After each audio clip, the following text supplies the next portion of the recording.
You're listening to The Dead Prussian, a podcast about war and warfare. There's a lot of talk about the future of war, particularly what it will look like. Science fiction is great for this, understanding what war will look like and sometimes seeing a great action flick on what it will look like. But not very often do we actually see the drivers for change of how the future of war becomes what it is or what it is anticipated to be compared to what it is today.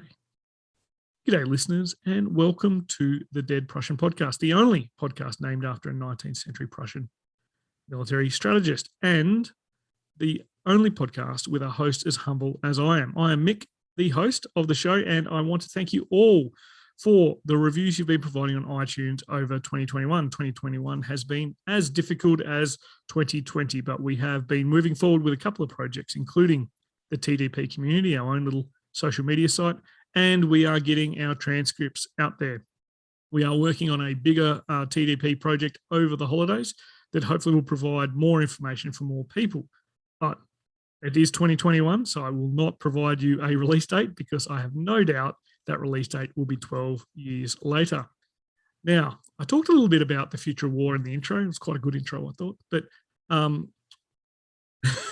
you can probably tell who my guest is just from that. But the problem with the future of war and how people perceive it to be is quite often we just do leaps. Now, we have seen some examples of useful fiction trying to drive us there, ones that tie themselves to current capability projects. But still, that kind of talks about the capability. It doesn't always talk about the strategic drivers for change and how war might be transformed.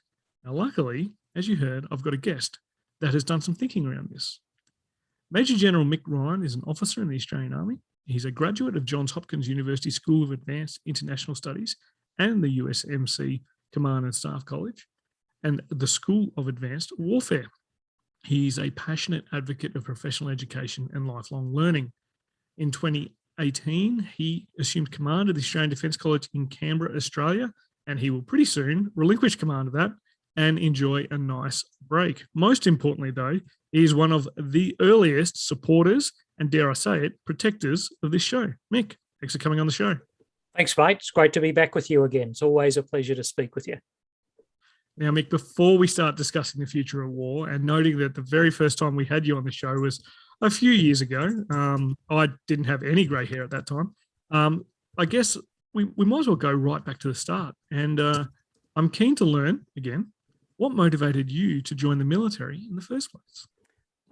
I think I was just brought up in a little country town. I had a family that had a service ethic, and it was just something I'd wanted to do from a very early age. The only thing I can remember wanting to do before wanting to be a soldier was to be an archaeologist, but that probably had something to do with watching Indiana Jones when it came out. My wife still thinks I look like him. Don't tell her I said that.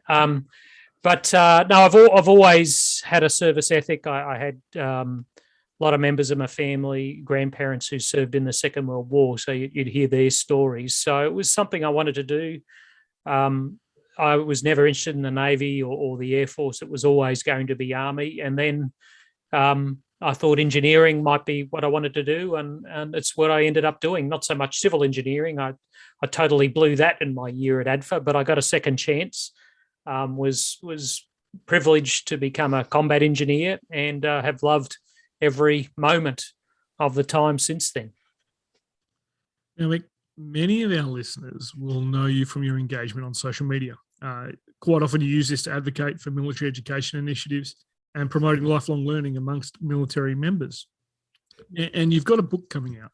And the title of the book, I'll say it so that people can buy it while they're listening to this, because you can pre-order it. War Transformed: The Future of 21st Century Great Power, Competition and Conflict. Now, this book talks about why lifelong learning amongst military members and more importantly, institutions is important. Can you provide us a quick overview of the book, noting you don't want to give too much away because we still need to drive up sales? So the book is essentially a diagnosis of what is changing and what's remaining the same in the 21st century. And then what does that mean for war and the follow-on implications for how military institutions need to evolve and not mark time to be effective in the 21st century. That's in it a nutshell. It's a pretty big nutshell, but that is what the book is about. And at heart, it's about helping military institutions retain effectiveness in the 21st century, particularly the military institutions of democratic countries. Yes, and as we've as well, I don't think I gave the length of service in your intro, but tipping over 3.5 decades in military service yourself, having spent some time in quite a few institutions, feeds into your book and your analysis. And you talk about some key drivers in the changing strategic environment. One of those areas is technology. Now, those people who follow your social media know that you're a science fiction fan.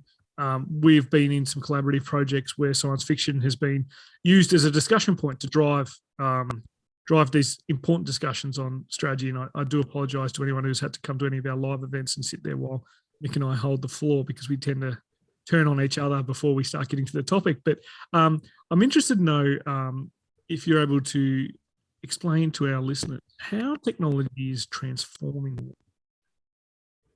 Yeah, so I think it's a really important point because, ever since cavemen picked up rocks and used sticks against each other, they've sought to use tools. And throughout thousands of years, those tools have become more and more sophisticated. But with the first industrial revolution, steam power, and these kind of technologies, we saw a transformation in societies, which then significantly changed how military institutions trained and fought. Some are calling what we're seeing now with artificial intelligence, quantum technology, cyber, influence, space 2.0, they're calling it the fourth industrial revolution. And this book really started with me thinking, well, what does the fourth industrial revolution mean for war and military institutions? So when it comes to technology, it comes in spits and spurts. It's not just a slow, gradual, straight curve, right? We see periods of significant change and then long periods where there aren't big changes at all. And if I was to look at surges of innovation and technology in the last several hundred years, I mean, in the period after the Napoleonic Wars saw a lot of transformation. You then saw with the American Civil War and the Crimean War and the Franco-Prussian War, a surge in the use of things like trains for the movement of troops, operational logistics, and the use of telegraphs for coordinating troops, logistics, and those kind of things, as well as commanders in the field talking to governments at home, be it from the Crimea back to London or from Grant back to Lincoln in the White House. So, it's changed the size of forces that can be put in the field and how long they can be supported for, because industrial capacity has expanded with technology. It's changed the pace at which war can be fought, and that's happened in the first industrial revolution, the second, which saw flight, wireless communications, automobiles and tanks, these kind of things.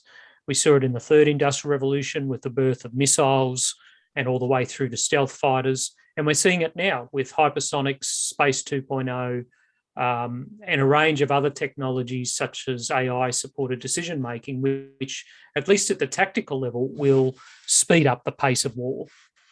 That's just one implication, but the more technologically sophisticated we become, the better we have to train and prepare our people for that environment. And, at the moment, STEM is a pretty hot issue. It should be, because everything we're buying has a fairly high training and education liability. And, we need to continue to recruit the best and continue honing their capacity constantly to keep up with technological change. It's interesting that even with a topic as almost cold and hard, like cold, hard steel, actually, in technology, it's still the people element, which is something that's quite important, I guess, for your day job at the Australian Defence College, but also for people to think about when it comes to war. And it hasn't really changed. You tie this in the book actually with other drivers for change. These strategic drivers or I guess they're transformational elements, and two of those that I've kind of paired together when I was reading through was strategic competition, and I've tied this to demography, which may or may not be how you've expressed it yourself, but for me they were so intrinsically linked. But these are two other elements you discussed that will be large-scale transformative factors of the future of war. I guess taking both together or separate, how does strategic competition and demography, how are they tying into transforming war, knowing what we know? Technology, I guess, is easier for our listeners to understand because they can see it, right? Everyone's lives are changing daily with technology. The fact that we've got smartphones now and we know what we can do with smartphones, we kind of know what computing power is doing. But I guess it's harder for listeners to understand strategic competition. It is not tangible, I suppose, or as readily tangible, unless I keep getting strategists on the show, and that gets really, really boring, right? And I have not had a demographer on the show, and I'm probably not going to because they can be quite boring too. So how do these two factors play into transforming something as tangible as war? Well, on geopolitics, I think most of your listeners have not lived in a world where there have been two superpowers facing off at each other until just recently. The world I was brought up in, the world I graduated from Duntroon in, still saw that Cold War occurring, at least the latter stages of it. And, strategic competition means different kind of warfare, potentially. The threat of nuclear warfare is always there, so you need a deterrent strategy. The size of forces that are deployed constantly are much larger. Once the wall came down and the Soviet Union dissolved from 1991 and continued to dissolve in the early 90s, the US kind of looked around and it was this hyperpower. Not only had it won the Cold War, but its economy in the 90s was going gangbusters. So a lot of people have never been in a world before where the US supremacy has been challenged. That's all changed in the last few years. I think we've probably realised that later than some others. But we're now in a world where there are two really large mega powers. They are competing for influence. They are competing economically. They are competing technologically. They are competing militarily, particularly in the Western Pacific, but throughout the Indo-Pacific region.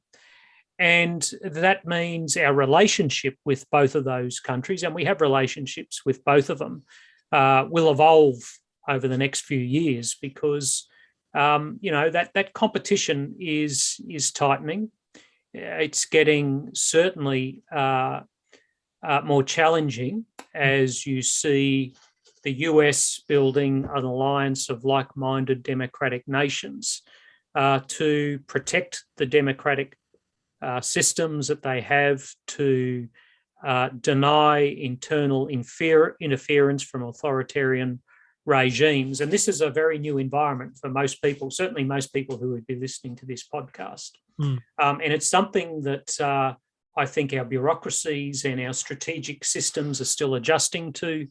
They've been very comfortable with, the 10 years post-Cold War after 1991 and the 20 years of pretty slow-pace warfare in the Middle East. It hasn't demanded large-scale deployments. It hasn't demanded rapid decision-making of any sort.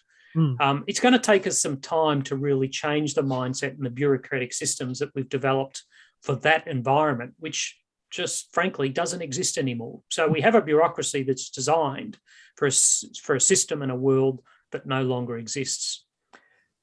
Compounding this is obviously the demographic challenge, which is twofold, I think. The first element of demographic challenge is the ongoing urbanisation of the world. Several years ago, for the first time in history, more humans lived in cities than didn't.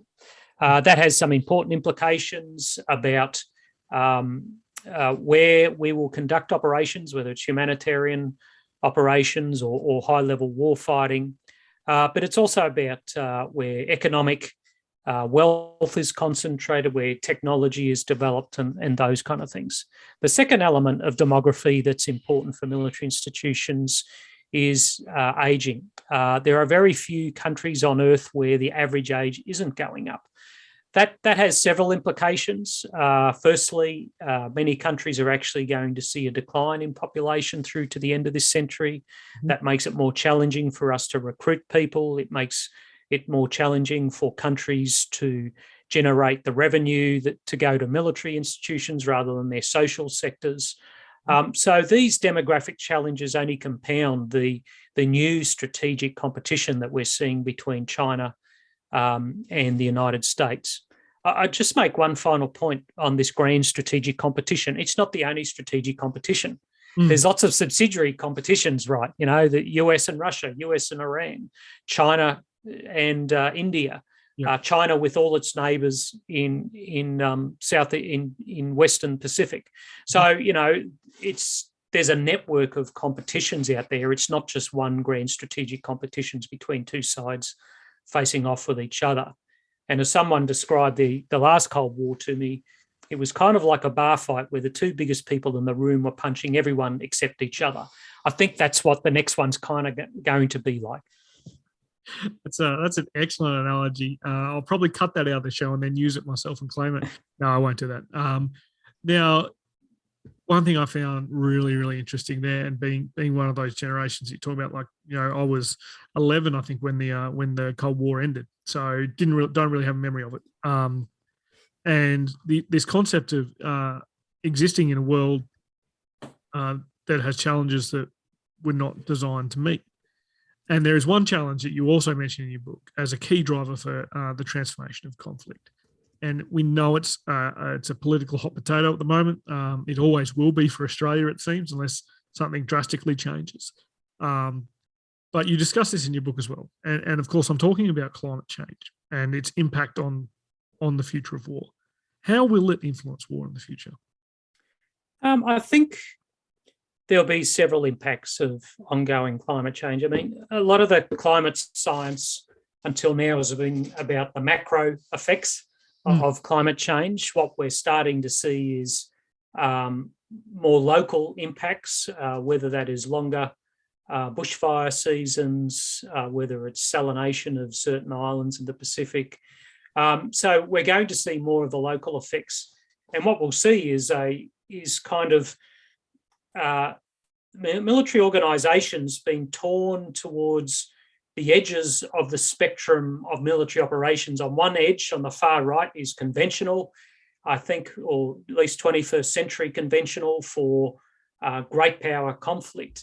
At the other edge of the spectrum is HADR, humanitarian assistance, disaster relief, which will be required probably more and more in the coming years and decades as part of our response to climate change. That will, all the stuff we used to do in the middle, I'm not sure whether we'll be able to do that anymore, and that'll put a tension in force design.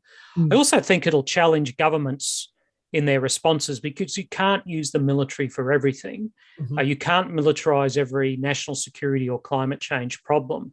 And frankly, the scale of response that will be required for some of the potential calamities that we might face in the coming decades are well beyond just about every military on Earth. Governments are going to have to consider very different ways of responding to these things, you know, and it might require different forms of community and other forms of service by larger portions of our societies in coming years. Now, we've talked a little bit about these transformative influences or trends as well. I guess you could call them trends on how they're going to change conflict and how militaries will need to respond in different ways, and also governments. Particularly that climate change thing is quite important. And you know, Australia is much like most other Western liberal democracies, that the military has been the go-to response for everything, from bushfires through to vaccines.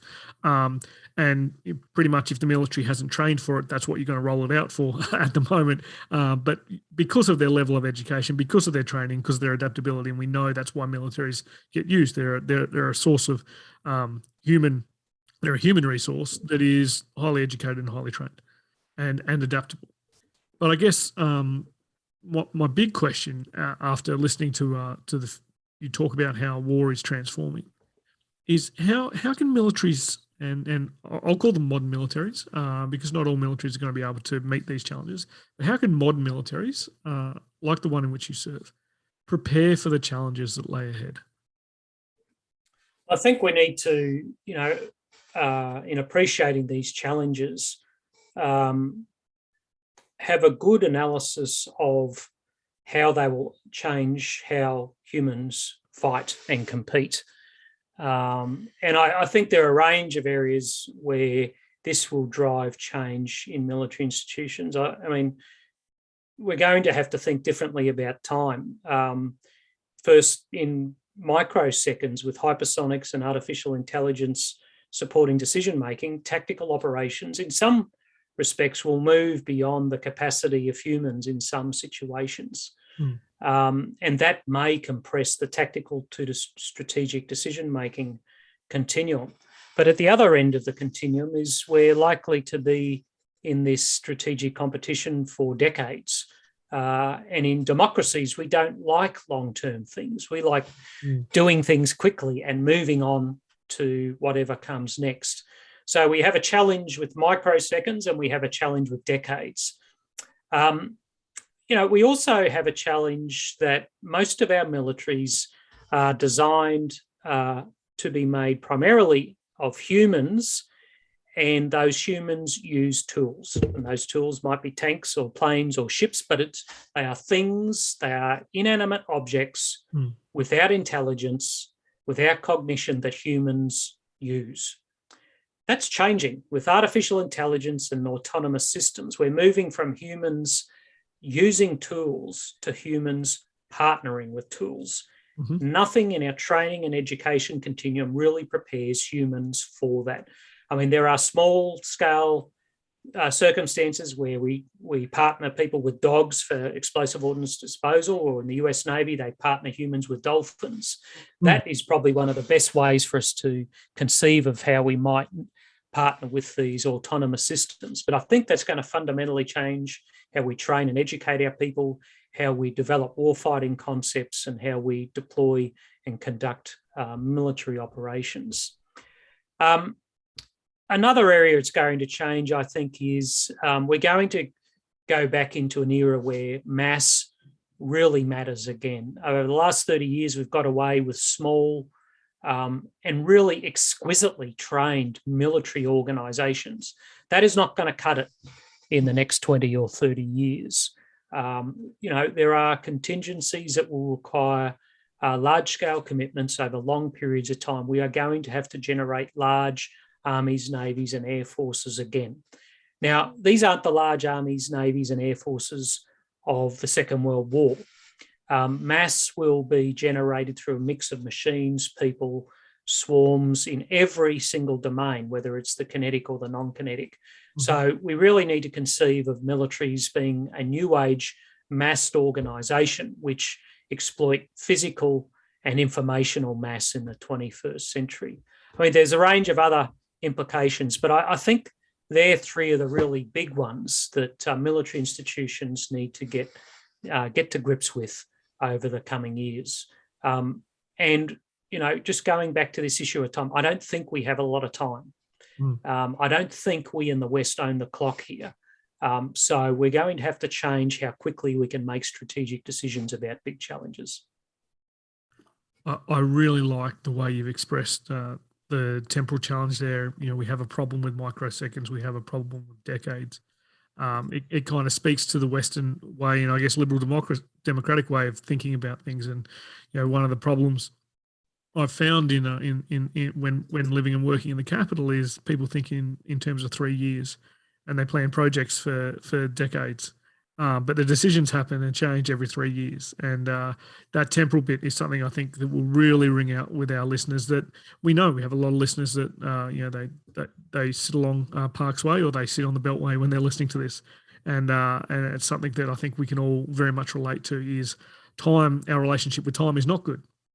Now, our relationship with listeners that don't subscribe to our social media network and give a bit of tin to keep the power on, that's not good either. So what we might do is have a pause while we go to the bonus question. And what a question and what an answer. I think the two greatest pairing of question and answer we've ever had on this show. But Mick, thank you very much for that bold answer to that even bolder question. Now, it's time for a question you're very familiar with, and it's my final question. It's one I ask of all guests. It's one you've answered before, and if I was not a lazy host, I would have looked up your answer from before. But if I wasn't a lazy guest, I would know it as well. Now, this one relates to our mission on the show to define war in as many ways as possible, just like Big Carl, the dead Prussian himself. And I ask each guest on the show to finish the sentence war is. So now, Mick, I ask you to finish the sentence war is. Inevitable. Oh, it's gold. I'm not trying to quote Thanos, but it is, we have 5,000 years of case history there. Humans compete and fight. We may not be able to predict where or when or how, but we are going to fight again. And in democracies, we have a perfect record of getting our predictions wrong. So we need to be prepared. So I am marveling at that answer that could last for infinity. That was excellent. I think we're in the end game of this podcast, mate. That's right. That's right. Mick, thank you very much for coming on the show, and congratulations on 3.5 decades serving your nation and finishing in a role that is probably one of the most crucial roles that anyone could ever serve in the military, and that's guiding the education and training of the future military workforce. So thanks again for coming on the show. Thanks, Mick. I really appreciate it. And I hope your listeners enjoy my book when it comes out in February 2022. And that book is A War Transformed, The Future of 21st Century Great Power Competition and Conflict. Listeners, we will put the links to those. If you go and buy them through our Amazon link, that's really good because we'll be taking money out of Mick's pocket. Kidding. We'll be taking it out of Amazon's pocket. It doesn't even hurt his publisher. It only hurts Amazon. And I think we can all agree after what Jeff Bezos spent money on this year, we can all afford to hurt him. The greatest thing that man's ever done was actually give Captain Kirk a ride. Please also find Mick on Twitter. He's at War in the Future. You can find him there. He's on Twitter. I dare say, knowing his social media prowess, he's probably not going to go quiet anytime soon, particularly when the book comes out. It'll be great to follow the conversation on War Transformed when it comes out. It is a book published by the US Naval Institute Press, and we know from our experience on this show, they're an absolute fantastic publisher, and they deliver quality products time. They sure do. They're a wonderful bunch of people. And until next time, listeners, grab a book and crack on.